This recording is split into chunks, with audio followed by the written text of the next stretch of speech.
Andrew Zuber, co-host of Less Than Jays podcast, joins us live again to talk more about last night's epic win. I asked this to my previous guest if you still have any voice left for this interview.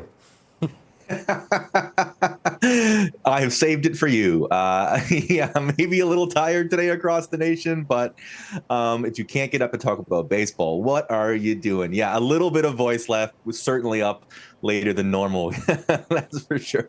You know, I remember the last time we won the World Series 32 years ago. I was 13 years old watching Joe Carter up at the plate, and you fast forward, just 3 decades plus later, we find ourselves in the World Series. I mean, talk about an incredible moment for the city of Toronto, but not just Toronto, the whole country. I mean, yeah, you're bringing me back. I was 8. I was in a hotel room in Buffalo, New York, jumping on a bed. And now I have a son of my own. Woke him up this morning to show him the home run. Boy, get me emotional. It's so special. It's something that you see it in the noise that the building makes, the camera shaking, the FaceTimes. I was getting phone calls from people until 2 a.m. last night from across the country. My sister lives overseas. She FaceTimed me in tears from Japan in the morning there. It's when you get to this step, when you have these moments, it sort of goes beyond wins and losses and sports and baseball, and it starts to become who you're experiencing this with, and it starts to become a community thing, and it becomes who are you watching the games with, who are you texting, who's calling you. It becomes so much more than sports, and this is why these things feel so big and why people feel so emotional about these games and why people are in tears on the field and in the stands and on the phone and at home.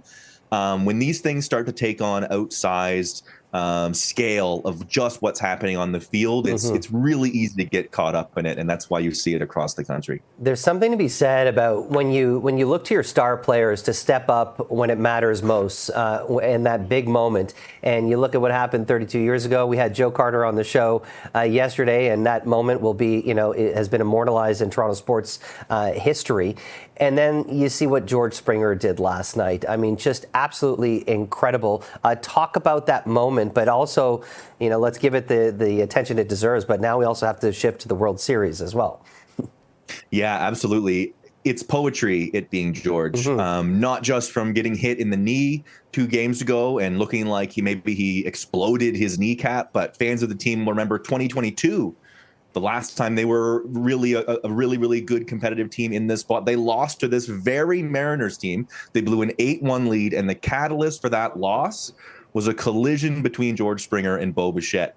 And the next 2 years of George Springer's career were marred in injury and underperformance. He was one of the worst players in the league for a large stretch last year, and the team really struggled.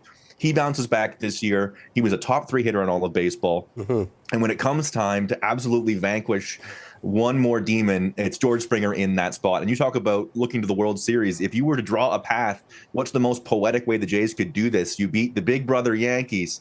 You eliminate the ghost of 2022 in Seattle, and waiting for you at the finish line is Shohei Ohtani and the Dodgers. It's storybook stuff, and it's why this all feels so big all the time. And we're up against the World Series champs, but you can't deny the momentum that maybe the underdogs, the Blue Jays, have right now going into this series. It's going to be one hell of a series, that's for sure. Andrew Zuber, appreciate your time as always. Thanks for joining us.